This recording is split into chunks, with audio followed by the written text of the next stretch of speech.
Ndị be anyị ekene m afọ mba David ka ada ndị Igbo nke onye chi ya zere nke kunu a na-emekwa ọ na-agakwa ọkụ mara Igbo anwaka gbutọrọ ụtọ gbukara aka.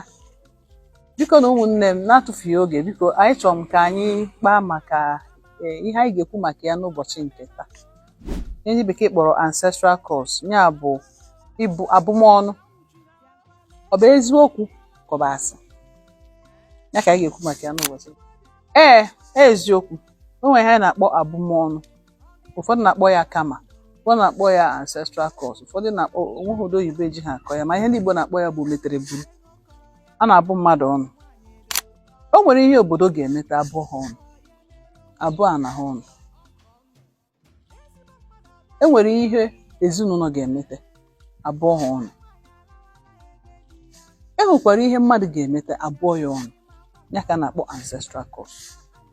Ya asị gị na ọ bụrụ na nne na nna mmadụ na-enufu nne na nna ya isi, mana o nwere ihe ọjọọ ha na-eme nne na nna ha abụọ ha ọnụ, ọ na-eso ha. Ọ bụrụ na mmadụ mere ihe ọjọọ, onye ahụ kwagharịrị nọrọ n'akwa emo nọrọ ebe ahụ bụọ ha ọnụ, ọ na-eso ha. O nwere ihe obodo ga-eme mmadụ ma ọ bụ ya ebubo eme mmadụ ihe ọjọọ, onye ahụ nọrọ ebe ọ nọ na-ebe akwa sị onye ọbụla mere ihe a na onye ọbụla aka ya dị na ihe ka esi mee ya ihe a, onye ahụ bụọ ha ọnụ. Obodo ahụ niile ka ha si wee tinye aka wee mee onye ahụ ha, abụmọnụ ahụ ga-eso ha. Maka na ala Igbo dị responsible for our morality.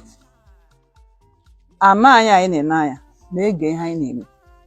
Anyanwụ na-ege anyị ntị. Anyanwụ bụ kamera, ọ na-evidio ihe ọbụla anyị na-eme, ọ na-akapchọ ya. Ụmụ anụmanụ niile na-anụ ihe anyị na-ekwu. Ukwu esi na-efu na-ekwu okwu, ha na-anụ ihe anyị na-ekwu. Ahụ anyị yi onye ụwa anyị na-anụ ihe anyị na-ekwu. Ya bụ na ihe ọbụla ị na-eme kaba ahụ fụ na aka gị dị ọcha. Maka na ihe ndị Igbo na-ekwu bụ metara buru. Ihe onye metara na-eso ya. Maka anụnụ mana anyị na-anụ ụwa. Onye lọkwa ụwa, ihe ọbụla ị metere n'ụwa kịta, na-achitekwa azụ, iriwe erere ya, akwụkwa gị ụgwọ ka isi wee bie ndụ n'ụwa nke a. Ọ bụrụ na ihe ị metere n'ụwa nke a dị mma, iriwe erere ya. Ọ bụrụ na ihe ị mere bụ ihe ọjọọ n'ụwa nke ị nọ kịta, na-achite azụ, ị ga-ata afụfụ ya. Ọ bụkwa na o nwere onye mere ihe ọjọọ, onye ahụ wee bee akwa wee bese Chukwu wee bụọ gị ọnụ, onye a na-achitekwa azụ, ọ ga-ata afụfụ. Ọnụ ahụ abụrụ ya bụ ancestral cause, ọ na-eme.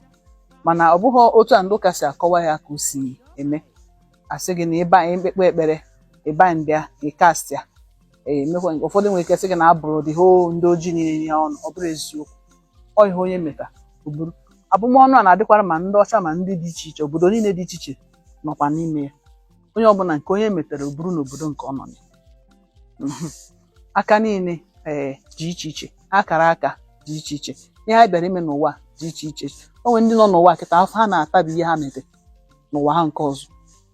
O nwere ndị nọ n'ụwa kịta nwa ihe ọma na-agara ha, ihe ọbụla ha metụrụ aka turns to gold, ihe ọbụla ha na-aga ọ na-agara ha, na-asị hey, onye nke anụnwa dị very lucky n'ụwa, ọ ihe o metere ka ọ bịara iri uru ya. Ihu na-ene n'afa ndị Igbo na-aza. Biko onye ọbụla na-ege m ntị, stọdị afa ndị Igbo. Afa ndị Igbo ga-agwa gị history of ndị Igbo ebe eziokwu. O nwere ezinụlọ ị ga-abata efu na a na-akpọ Ọzọemena, asị na onye a na-aza Ọzọemena. Ọzọemena gosi na o nwere ihe na-eme na ezinụlọ ahụ. So abụmọnụ ahụ abụrụ ha nwee pattern. Ọ na-eme mago, ọ na-efolo a pattern. So amụtaza nwa nke asị mba abaza ya Ọzọemena. Ifugia e nwekwara ezinụlọ ị ga-abata efukwa a na-abakwa nwa ha Ọbịageri. Ifuga onye abara Ọbịageri.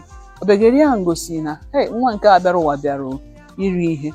Sị na nwa nke anụnwa metere ihe ọma n'ụwa ya nke ọzọ, bịaza n'ụwa nke a ka o rizie ihe ahụ. Ifugia afa ndị Igbo na-aba ga-akụzi gị ihe. Onye ma ụfọdụ ji achọ ka ha chenjicha afa anyị, asị gị zawa afa n'ime ha ọmụmụ.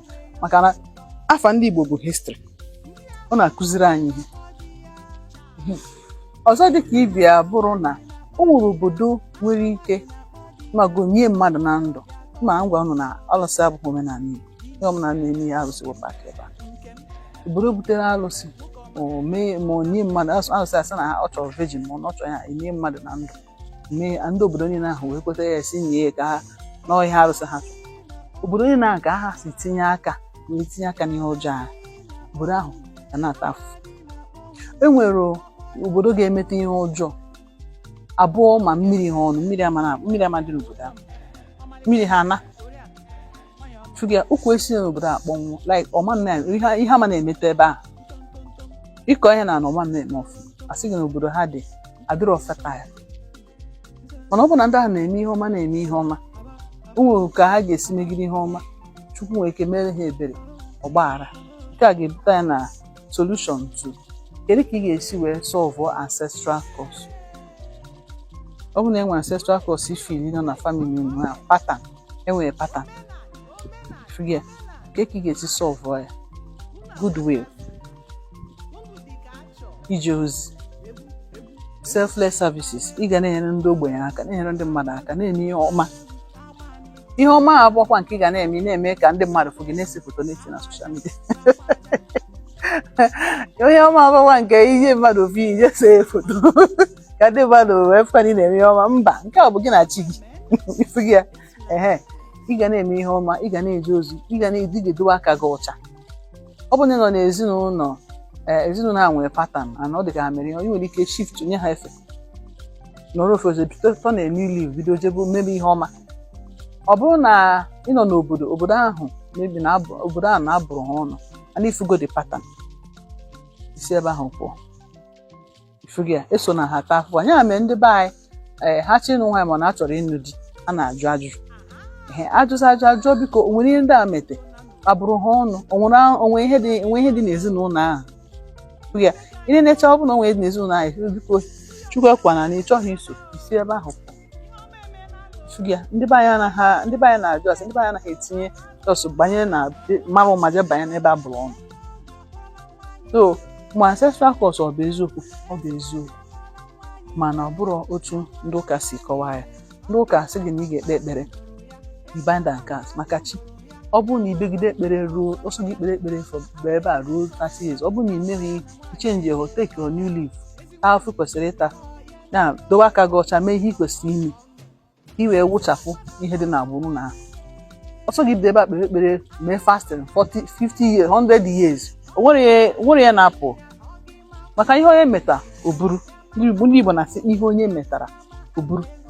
Nke a bụ ekpere adị ekpefu ancestral cause ifugo ya. Fasting adịghị ewepịa ebe a ka mụ na ndị ụka si kọwa nwa nwatafi na ka ha si akọwa ya. Ụfọdụ pụtakwa na ha na-eme ka gasị nọ